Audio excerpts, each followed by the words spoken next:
Hi, this is Brad Jersak, and I'm here with my dear friend and brother, Safi Kaskas. Welcome here, Safi. Hey, how you doing? It's good to see you. And I had promised some of our listeners that we were going to have a chat about a question or an idea that you had presented that absolutely fascinated me. And the Okay. way that you had worded it was something like this. Um, how is it that our friendship can be an act of worship in these troubled times? Yes. And so I thought what I would do is I'd start us out just by asking three questions about that. What do you mean by these troubled times? How do you see our friendship? And how is that an act of worship?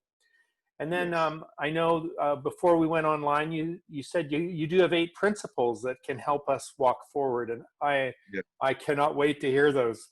But let's back into it for a moment. And you referred to troubled times. These really are troubled times. We're at July 23rd, 2020, and we could make a big list of them. But when you made that comment, what were you thinking about? I was thinking about, first of all, United States, and then the Middle East, and then the world. I start from where I live, and then the world I care about, which is the Middle East, Yeah. and then the whole planet. In United States, we are a house divided. I cannot. I never, in the last 40, 50 years, seen the United States as divided as it is today. As if we are on the verge of a civil war. Yes. I mean, people don't have any tolerance to the other. They don't recognize that the other's opinion count for anything, you know? They don't want to listen to each other. And if they listen, they don't hear. That bothers me a whole lot. You know, people of faith, at the end, have their faith in their creator. They believe that the creator is the true manager of their life and of their community and their country and the world. So having faith in my creator cannot, in the same time, help me but love my neighbors. How can I believe in a creator who's love, who's compassion, and in the meantime, hate my neighbor because he belongs to another party or because he has another opinion? It just doesn't work, you know? Yeah. And to see most of this done in the name of Christianity add insults to injury. I mean, I put myself in Jesus' shoes and I can't stand it. Yeah. You know, Yeah. I gave my life to these people. I loved them first, and look what they're doing to each other. This is what I mean by trouble. I see in the That's trouble for sure. yeah, I mean, I see in the Middle East a more troubled world. Yeah. I see. Look, I love the Jews. I believe my roots are in Judaism. If you do a blood test to people of the Levant is the Eastern Mediterranean. If you do blood tests to the people of the Levant, we all have Jewish blood in us. So when I say I love the Jews, I'm not making an emotional statement. They're in my blood, okay? Part of my blood is Jewish. Part of my blood is Christian. I walked the same streets Jesus walked, you know? So if anything, he's my neighbor. So I have to honor his teachings. I have to honor the people that say believes in him. And to see all these people now being in trouble. See, we have our Jewish cousins kicking out our Christian and Muslim people out of their homes because they believe God gave it to them. I don't know when, you know. I don't think he gave them the homes of anybody in particular, you know. Right. They can build another home next to it and be neighbors. I shared this with you before. I want to share it again at the expense of time. Yep. I was participating in a peace meeting, and I had an Israeli group of people, men and women, listening to what I'm saying. I interrupted the meeting because I felt the spirit on me, talking through me. And I stood up and told these people, you always listen to to a paradigm of power, something that Kissinger will tell you. You listen to Jews like Kissinger. If you can grab it, take it. And if you can protect it, keep it, it's yours. I want to talk to you about another Jew who taught me something very different. He said, if you can take it with love, try to take it with love. If someone wants your shirt, don't only just give him your shirt, give him all the clothes you have on your body. You know, all I want you to do is take what you, come and live with us. Be our neighbors. We want you to be our neighbors. We always welcomed you before Zionism started as a political movement. When you were persecuted in Europe, you came to the Middle East and you lived with us and we protected you. Now you feel very strong and the West is arming you. So you come in with force and trying to take what is not yours. And you're not taking it with love, you're taking it despite whether we want to give it to you or not. Instead of living with us as neighbors, you don't want us as your neighbors. That's arrogance. Just because you think you're European, you're doing all this, you're Semitic. Doesn't matter what you think yourself. Doesn't matter what color your eyes are. You're still Semitic, and we're Semitic. So we understand each other. We need to live together. You're welcome to the neighborhood if you do it with love, if you do it truly through negotiation. And today, you're the stronger part. You don't need to negotiate. Just tell us what is yours, what's ours. But let's live together as neighbors. Don't make the excuse, I don't have a partner. You tell us what you want to give us and give it to us. But let it be clear. Let it be fair and equitable. And let's live together in peace. So that's the Middle East. It's really troubled. And in few days, I don't know what's going to happen, but we're expecting an announcement to annex large portion of the West Bank anytime now. Yeah. You know, the coming election in the United States might delay the announcement, but it's happening. The problem is the Israelis want the land, but they don't want the people. Right. That's the problem. I mean, if they were going to make them citizens, that'll be easy, but that's not what's happening. Let's go back to you and I. This is what I meant with a word full of trouble. Yeah. Now, why do I consider being friends an act of worship? It's very simple. You know, it's very, very simple. Basically, you and I, after 9/11, became citizens of different worlds. I'm from the Middle East, regardless. Sorry, the telephone is going on. I need to turn it off so I can focus with you. I should have turned it off to start with. That's all right. It's out and it's way over there. So throw it away. In exile, yes. So basically, after 9/11, you and I became two citizens of different worlds, although we're both Americans. My Americanism became under suspicion because I'm a Muslim. Even my evangelical friends that I'll be sitting in meetings with them, if they have somebody coming from the State Department to brief them about something, they try to speak with a lower voice so I won't hear what they're saying. Or they try to be very careful what to say, as if I'm not one of them. Although the common denominator that brought us together is love. We're praying together. We're meeting under the principles of Jesus, for God's sake. Yet, for them, I'm someone that they need to be careful with. You know, I might not be 100% trusted. So we're in a troubled world. We belong, instead of being close friends, I had to prove myself first in order to be friend with any evangelical. So I have a double jeopardy, you know?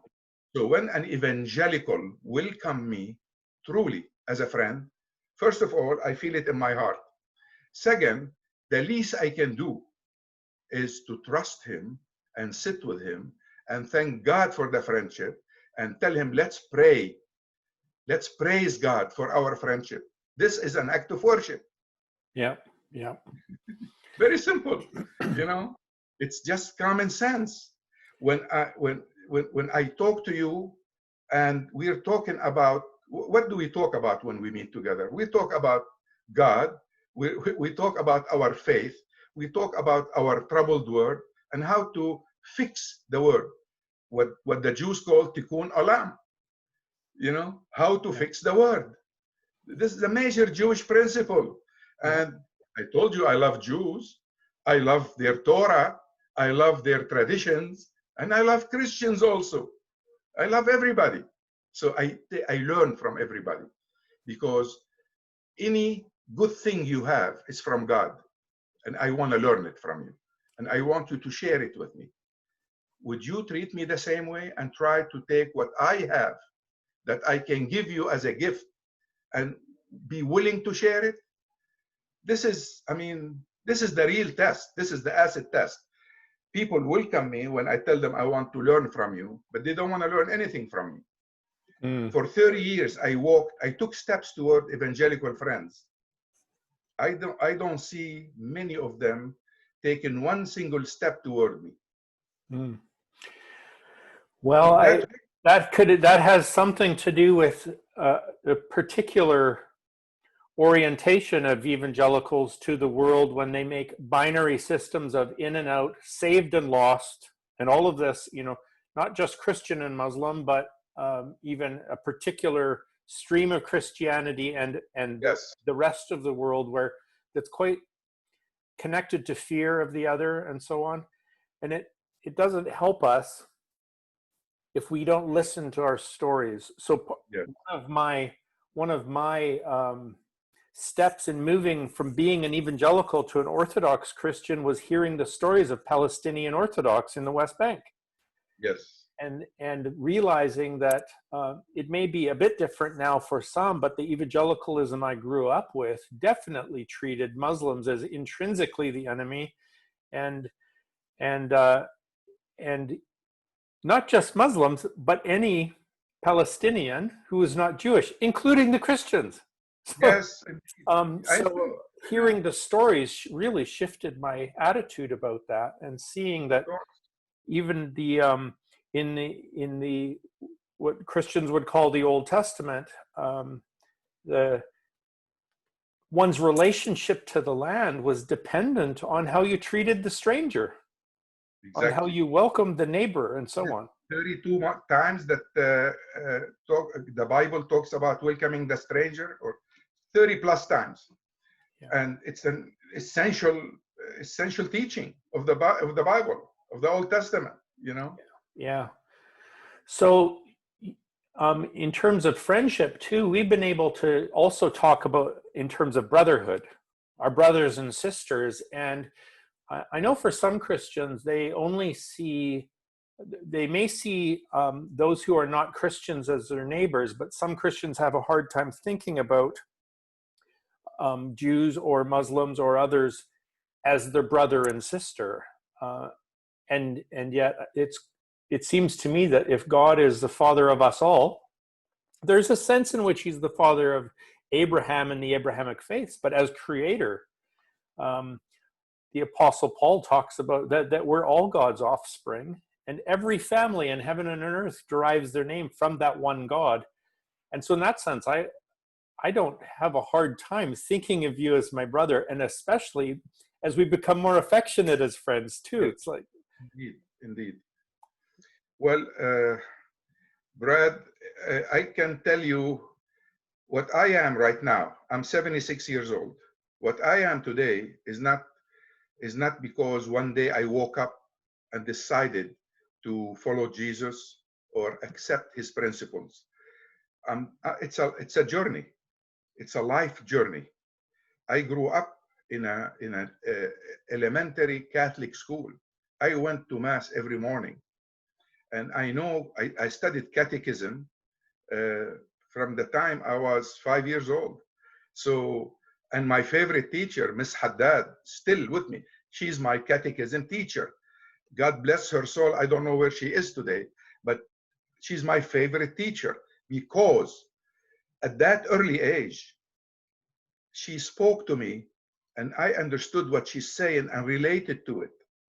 She wasn't talking to me about how to go to church and how to behave inside the church while during Mass. She was talking to me about Jesus, you know? Yeah. So that stayed with me. What I'm trying to do is tell our evangelical friends, American evangelical friends, you will do a whole lot more for the rest of the world if you truly adopt Jesus' teachings and demonstrate it. Show it through your behavior to the rest of the world. You will impress the world with that. You don't have anything. You cannot come out with anything higher or better or more effective than to imitate Jesus. Forget it. You don't have it. Nobody has it. I don't have it. The best, we are at our best when we try and to imitate Jesus. So let's at least try to do that. When we went to Iraq, we should have taken Jesus with us. Forget taking Jesus with us. Maybe that's too much. Maybe because he would have stopped us. You know, Yeah. he wouldn't let us continue the war. Yeah. But at least we should have taken some of his principles with us. We were supposedly going there to teach those people democracy, to save them from a dictator. We didn't do that. We didn't do that. No. Iraq still in shambles.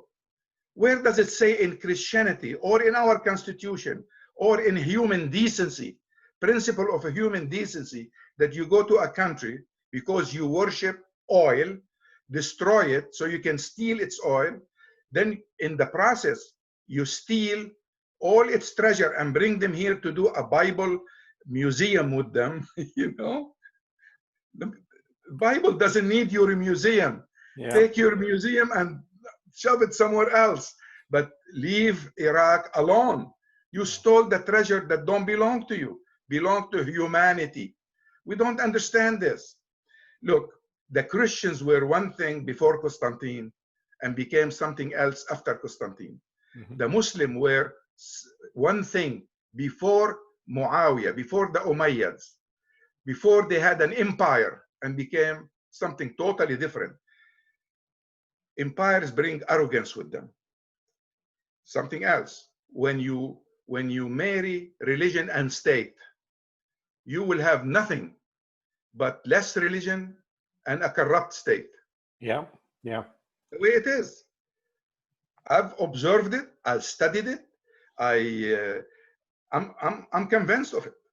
So if you want to save your religion, keep it away from the government. If you want to corrupt your religion, try to make the Christianity the religion of the United States. This is how you will corrupt Christianity forever. Yeah, we've seen it now, and in a sense, it's the beginning of the fall of that empire, but it's already the fall of Christianity in many ways. And I think one of the keys that you've noticed there is we have many Christians who say they believe in Jesus, by which they mean they can sign a doctrinal statement. Yes. But do they believe him when he says, love your enemies, pray for your enemies, forgive your enemies, serve the other, welcome them? And it's like, well, I don't need to believe him. I just need to believe in him because I have my doctrinal statement. And it's a disaster then, because then the church looks nothing like Christ. Yes. And worst of all, when that same guy will tell you Jesus died for my sins, in his own mind, he doesn't have to make the same sacrifices anymore that Jesus had made, because Jesus had made them for him. Right. As if he is now above sacrificing to be saved. Right. Instead of imitating sacrificial love, I am now exempt from it. This is the lesson missed. I think it is a major lesson missed. And we need, you and I, we are friends with a mission. Yep. If we can only demonstrate to people that we can come together and talk together and build together, and if we can model for others a friendship, I think we will move people from where they are today into a much closer situation where they are imitating Jesus and his disciple. You know the highest title Jesus gave to his disciples? Friends. Yeah. Yeah. Friends. So if we become friends, we are practicing worship. It's a sacred act. Yes. We are putting ourselves in the shoes of the disciple, and we're looking to the master and saying, we are friends, you know? Yeah. So this is Yeah. Then worship is much more than just, praying the right prayers to the heavens. Worship is how we live in this world in a way that honors God with all that we do. Worshiping Him in spirit and the truth has to do yes. with loving one another as God has loved us. If meditation was sufficient, God wouldn't have sent Abraham, would not have sent Jacob, would not have sent Moses and Jesus and later Muhammad. Those guys came to demonstrate, to show us, to tell us one more time, to complete the puzzle for us. And we take them so lightly. It's actually, we should be honored that we are aware of those teachings and we are willing to live the same way of life they lived. And the only way I can do this is among others, with others, you know? If I don't, am I not making, maybe I'm fashioning an idol, whether it's a Jew, a Christian, a Muslim, fashioning an idol of Abraham and Jesus and Muhammad. If they're just an icon of my way of living instead of what they actually taught. Brad, in their mind, they're not doing that. What they're doing is worshiping orthodoxy. Yeah. Orthodoxy. This is the right way, the right way. So right, not righteousness, rightness. Yeah, right. To be right is what they're worshiping. And that is an idol. That is a major idol. This is one of the 8 principles. Let's talk about those now. You've got these 8. Okay. What are the 8 principles of what, Safi? Well, actually, there are 8 principles that we need to live by in order to live up to our faith. The first one, as I wrote it, we think Muslim-Christian cooperation is a way of being truly Muslims and truly Christians. A Muslim is the one that people feel safe around him. He will not abuse them with his hands or his tongue. This is a definition given by Prophet Muhammad to who is a Muslim. And then we have Jesus, who called us friends in John 1:35 to 51. So this is one principle. We understand bridge building as a very important dimension of our religious calling. The Quran says, call people to the path of your Lord with wisdom and good advice, and argue with them in the most courteous way. For your Lord knows best who strays from his path and knows best who is rightly guided. This is in chapter 16, verse 125. Now, I want to give you, if you allow me, 2 more Quranic verses that, focus on this, because I know many Muslims are going to say, what's this guy saying? You know, he wants us to be friends with Christians. He wants us to be, those people are our enemies. We need to be fighting with them. So I'm going to give you the verses that God is telling me that I have to be your friend. And he's telling me not to judge you because I need to leave the judgment to him. Okay. And the verses that tells me that he created us different on purpose, where he says he could have created us with one religion, as one people, but he on purpose decided to create us different. So 2 more verses, and I'll get back. Okay.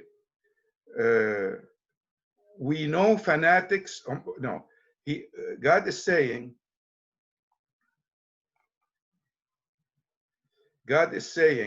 we have assigned each of you a law and a way of life. If God had wanted he could have made all of you a single community. But instead, he is testing you by means of what he has revealed to you. So compete in doing what is good. You will all return to God, and he will clarify these matters about which you have differed. This is one of my favorite verses. It's in chapter 5, verse 48. This important verse, in this important verse, God is telling me that he knows that you're a Christian. He knows I'm a Muslim. He wants us to compete, not to compete to become one religion, not to compete to unify our two religions, but he wants you to compete in what Jesus taught you. And he wants me to compete with what the Quran taught me, so we can compete in what is good. What's that? What is good? What's good is for me to try to serve you to the best of my ability, and for you to try to serve me to the best of your ability. This is how we can compete to serve. Yeah. We can compete to serve the neighborhood. We can compete to serve the city. We can compete to serve our country. So, but we will compete as Christians and as Muslim, not as one religion. So God also in the Quran says, truly those believers in this message, that means Islam, as well as the Jews, the Christians, and the Sabians, whoever believes in God and in the last day and does righteous deeds will have their reward from their Lord, and will not have fear, nor will they grieve. It's pluralism. God is talking about religions that he sent to us, and he's saying all these people are righteous. If they follow what I gave them, they're righteous. So don't waste your breath trying to convert a Christian, or for the Christian to be converted a Muslim, and leave the Jews alone. They don't convert anybody, and they don't want to be converted. So God is calling our righteous deeds righteous deeds. He will accept them. He will accept anything we try to do for his sake. So we all have to be competing in what is good. Again, last verse. People, we created you from a male and a female and made you nations and tribes. For what? Why? Why did he go through all this? So that you may know one another. So if you encounter each other, you start serving each other and loving each other, not killing each other. The best among you in the sight of God is the one who is most mindful of God. God is all-knowing and all-aware. You know, in short, I believe that Islam, as I know it, calls for pluralism, as it was implemented when Muhammad gave the people of Medina the first ever social contract known as the Constitution of Medina. Principle number 4, trusting in a God of love and compassion. We want to build two kinds of bridges: micro bridges, that's you and I, and macro bridges, that's you and I working to work on our communities, our societies, our nation. We work together with the hope that we might encourage and model micro bridges, individual friendships, and function as macro bridges. Number 5, ultimately, as bridge builders, we are interested in more than dialogue or discussions. We are interested in interfaith cooperation. What does that mean? Well, in this interfaith cooperation, dialogue is only one dimension. Cooperation can include interfaith service projects, interfaith meals, interfaith book clubs, and interfaith advocacy in the public arena. In my view, Muslim and Christians, along with people of other faith, are called towards such cooperation. Cooperation is not only a responsibility, it is also a sacred activity in which participants take delight, and I'm sure in which God also take delight. Principle 6. In what follows then, we focus on dialogue. For us, dialogue is part of something larger, namely a hope for a better world. We have in mind dialogue about core religious beliefs, and sometimes more importantly, dialogue about what is truly important in society today. Number 7, we emphasize dialogue over debate. Dialogue, on the other hand, stands for a mode of reciprocal communication between two or more human subjects, emphasizing mutual respect, intellectual humility, openness, and active listening. The purpose of dialogue is not simply to be right. It's not about an ego trip. It's not to prove that I'm right and you're wrong. It's about to honor God through our dialogue. 8, obsession with rightness is adultery. We talked about that when you and I were discussing this a few minutes ago. So basically, these are the 8 principles. And frankly, I have them based on the Quran and on Jesus' teachings. So theoretically, we all agree, probably. Practically, we need to make it a way of life, you know? Yeah. In other words, I need to go. I've been trying to get close to evangelicals for about 30 years.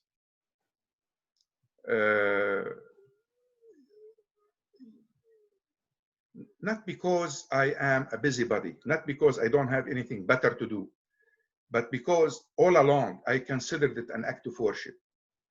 Getting to know my neighbor, it's the first step toward loving them. How would I love my neighbor if I don't know who my neighbor is? My love will be missing something.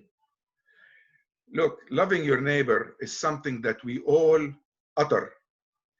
We all talk about. Since I landed in the United States in 1969, I heard people talking about loving God and loving neighbor. Practically, I did a small survey. Maybe I shared it with you before, maybe not. On a short street here. I went and knocked on everybody's door. Do you love God? Yes, we love God. Do you love your neighbor? Yes, I love my neighbor. How do you love your neighbor? Huh? Mm-hmm. Not one. About 100 homes, not one was comfortable telling me how they love their neighbors. To their credit, on that street, everybody called themselves a believer. So I was going to an area where everybody admit that they're believers and go to church and practice some teachings of Jesus. But the core teaching of Jesus is to love your neighbor. This is the best way we demonstrate our love for God, as far as I'm concerned.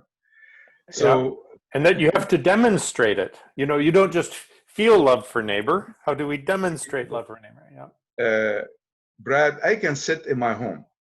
I can sit in my room, close my door. By the way, there's some monks who do this. Go to a cave in the mountain, sit there, and I've seen some of them, and I talk to some of them. They go there and sit alone and meditate on loving God and loving neighbors. They end with, in their heart, loving all of humanity. In their mind, they love God and they love humanity all together. Now, on the way out of the cave, they might see someone climbing up and pick a fight with him. It happens. That will be the end of the story of loving God and neighbor. Yeah. But basically, I had to give examples to these people. I didn't want to just ask the question and leave, you know. Okay. You know, like when you cook something delicious, and I know you do you think about giving some to your neighbor? You know, something like this, because I'm talking to ladies. I'm knocking the door on homes around before noon, and I know they're cooking. So I'm giving an example that they can relate to. But not everybody that say, I love God and I love my neighbors know what they're saying.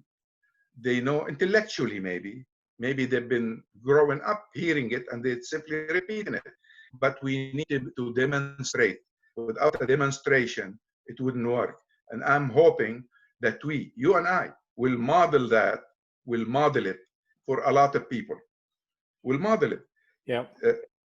Knowing that I'm not a Christian. I don't believe in Christianity. I reject most of the doctrines of Christianity, but I follow Jesus and I follow his principles. This is not Christianity. It's loving Jesus. Yeah. The two are not synonymous. Right. You know? And then this means, can I welcome you and accept you as a brother if we don't agree on every doctrine? Yes. Well, of course I can, because in a sense, the highest doctrine is love of God and love of neighbor, Yes. and we're agreed Yes. on that. And the Yes. rest needs to bow to that. Yes. You know? Brad, there is something very important here we need to pay attention to. Believers should not look for conformity. Yeah. We're not looking for people to do the same thing we do. That's uniformity. We're not looking for that. Yeah. We want people who share beliefs, not share our practices necessarily. Right. You know, I don't have to believe exactly the way you do, but I believe in a loving God. Yeah. I believe that this loving God will not accept me or accept my love unless I demonstrate that I love you, knowing there are differences between you and I. Yeah. You know, I noticed this in the New Testament. There, in the first three Gospels, it does talk about loving God and loving neighbor almost as a two-part commandment. But then when we get to John's writings later on, he conflates them. It's the same thing. And instead of calling them neighbor, he calls them brother. And so he's not, when he says love your brother, he doesn't just mean love your fellow Christian. He means we have now come to see that our neighbors are our brothers, and that to love God is to love them, and you don't get to separate that anymore. And because to claim he says, if you claim you love God, but then you hate your brother, you're a liar. And yes. But anybody who loves God knows God, because God is love, you know. And so that's kind of his angle on it. And I think about that a lot, where it's a call to come closer, to move towards one another, isn't it? When to say, the one I thought was my enemy, I now know is my neighbor, but now we're becoming friends, and then brothers, and so there's a deepening of that relationship. And I think you're right. That's an act of worship. Yes, yes. So this is, I mean, I know many Christians that will be seeing this will not understand what I'm coming from, where I'm coming from, and many Muslims will think, what's with this guy? Is he becoming Christian? You know, this is not the Islam we know. Well, I will say to both, maybe this is neither the Christianity nor the Islam you know, but it's time we will have a new Islam and a new Christianity based truly on principles that we can live, not principles we can believe, principles we can live. If we don't live our belief, we don't have any belief. That's right. It's not even belief then. What we believe is truly is expressed in our actions. And that kind of new Christianity, that kind of new Islam, is really the ancient faith of our founders, isn't it? I mean, that's what they were getting onto at the beginning. Yes, we're going back to the starting point. Yeah. Before the pollution, before the sediment started building, before the desires of various people hungry for power started twisting things around. There is nothing like going back to Islam in its purity. And in its purity, Islam wasn't the name of a tribe, was not the name of a group of people. It was an adjective, a verb, a noun acting as a verb, telling people submit to God. One of my closest friends, the late Douglas Coe, who was one of the five most influential evangelicals in the United States. I said, "Are you a Muslim?" He said, "My friend, I attempt to be every day and I fail, and I'll try again the next morning." He understands Islam better than many Muslims. Yeah. It's the same with Christians, right? That initially Christian was an adjective, for Yes. an imitator of Christ. Yes. And then it Yes. became a club and Yes. Indeed. an institution. And so this, I had a pastor who was very clear about this with me. I was talking about as a youth pastor, how many people would become a Christian. And he said, wait, maybe you should just work on becoming Christian before you become a Christian, you know, Yes. the imitation of Christ once again. Yes. So. Absolutely. Yes. Brad, I never have a problem with Jesus followers. I always have a problem with Christians because Christianity nowadays here in the States became like a nationality. Yeah. Some people are trying to turn it into that. Yeah. We're trying today, what we're doing, we're resisting that. Yeah. We're turning it back into a faith. And we're trying to return that faith to its roots, which is what Jesus said and what Jesus did. Yeah. You know?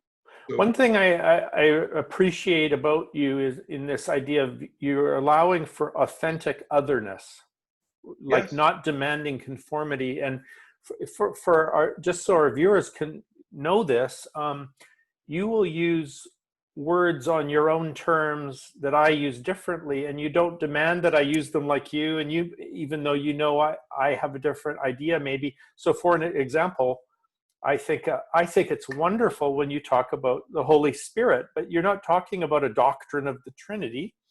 And No. I know you're not. Yeah. And yet when I hear you talk about the Spirit coming on you and speaking through you, I'm like, yes, in that sense, we're absolutely on the same page, and we can hear each other without defining our terms down so that we're divided over every little thing, right? Brad, what I felt is what I felt. Yeah. And I try to describe what I felt in as pure terms as possible. And I felt the Spirit on me. From experience. Yes. Yeah. And I felt like stopping the meeting. This is what the Spirit was telling me to do. Yeah. Stop the meeting and start talking. And they weren't my words in a sense, you know. Suddenly I was addressing the Israelis in terms that I felt I need to address with, but they were, I'm speaking, but they were not my words, you know. Yeah, and you can compare those to the type of themes and concerns for justice that you would see in the prophets, Isaiah, Micah, Amos. These are the great Jewish prophets. It was the same concerns, and so the same spirit. I do want to shift gears for a moment because I had a specific question from someone who asked me to ask you this out of concern for Muslim friends in the world, and it's what's happening in China. And these what appears to be horrendous concentration camps for Muslims. And can you share more about what's going on there and how we can pray for them? Yes, indeed. If you look at the map, the western part of China should be called East Turkestan. Yeah. Turkestan, from the name, is a Turkic country, not a Chinese country. All the Turkic people from that part of the world, all the way to Turkey, are Turkic people going through, Turkmenistan, yeah, all of that. Before the Kazakhstan and all the Stan countries, they're all Turkic. They speak similar languages, you know. But that part of the world was occupied by China, and its population were Muslim population, which is fine. China is claiming that after the Afghan war, those Muslims became militarized, and it is afraid of them, and it wants to defend itself. So we said, fine, they want to go after the militants, that's fine. But we find out they're not going after the militant. They're going after every single Muslims who even prays. If you pray, in their mind, in their definition, you're a militant. Right. If you fast, you're a militant. If you wear long dress, you're a militant. You know, if you grow a beard, you're a militant. So they're going after Muslims in every way possible. in every demonstrable way possible. So first they said, oh, we're taking them to teach them careers so they won't be a burden for the states. You know, but we find out this is not the case at all. They're sterilizing women. They are raping women after they take their husband to the concentration camps. So they shame them to death. In other words, you have millions of Muslims in what the Chinese call Xinjiang province, what we call Turkestan. And all these Muslims are persecuted at this time. I can show you maps where all the mosques were wiped out before and after. Although the Chinese deny all this, we have the maps. I mean, the satellite maps don't lie. And the concentration camp, we have pictures of those. And the best way to help these people, they're your brothers and sisters. And if you want to help them, pray for their freedom. Okay. Pray for a change of that system of oppression that is killing a lot of them, oppressing a lot of them, humiliating a lot of them, and want to wipe them out if they can. Just pray for their freedom. Pray for God to break their freedom from bondage, for God to free them from the bondage they're living in, you know? Okay. And that probably will help them a lot. And if we can let them know that their Christian friends in the United States are praying for them, that will give them tremendous encouragement. And we will find ways to let them know. So let this message circulate among evangelicals and Christians in general. Yeah. If there is oppression in China of its Muslim population. Yeah. If you want to help those people, pray for their freedom. Pray that God will allow them to break those chains of bondage and set them free so they can worship God freely the way they choose to worship him. Because China is not a country that recognizes God or recognizes that there is a creator for this universe. They're communist. They still are communist. The greatest threat we have today for us here in the United States is China. That doesn't mean we need to go to war with them. It means we need to pray for them. Not hate them, pray for them. Yeah. What do you know? Just like Jesus said. So I want to hear my listeners or my network hear your call to Christians to pray for these folks, because we remember the state of the persecuted church in China. We have ancient, old connections to that, and what you're saying is it's happening all over again, but it's happening with these Muslim people, and we're talking and Christian and well over Christian the millions, isn't it? Like it's amazing. Christians are not spared. Yeah, I can show you pictures of the greatest church in China destroyed. So it's not that Chinese are focusing on the Muslims and leaving the Christians alone. right. No, they're anti-faith. They don't like people with faith. Yeah. They're destroying both. And let me remind people again, don't just pray for the Muslims. Don't just pray for the Christians. Pray for the Chinese too. Yeah. Those that have no religion, that have no faith. Let's pray for them. Yeah. Well, they're potential believers. And I want you to know that we up here in Canada, we're praying for America right now in the same way. We see the turmoil on the news in the streets, and we hear the cry for justice for our Black brothers and sisters. It appears to be a nightmare that you're entering there. So instead of Canadians can tend to identify themselves as how good we are because we're not American. I want my Canadian brothers and sisters instead to pray and not be smug, to show compassion and empathy, and to pray blessings on you. Yes. Otherwise, we will ask millions of Americans to travel to Canada and spread. Oh, please, God, no. Well, as long as you come, I guess. I have a guest room for you. So, Okay. well, thank you so much, Safi. Do you have any closing words for us before we head out? Yes, I love you all. I love the Canadians. I love the Americans. I love the Mexicans. I love everybody. And I pray for the Palestinians and I pray for the Israelis. I pray that their children grow up in peace. Do you know that I lived through that problem every single day of my life since I was able to understand anything? Every day of my life until today. And I hope I don't die until I see peace there. Yeah. I really would like to see peace there before I die. Otherwise, I will die with a broken heart, you know, Yeah. over what's happening over there. So, Well, love and prayers.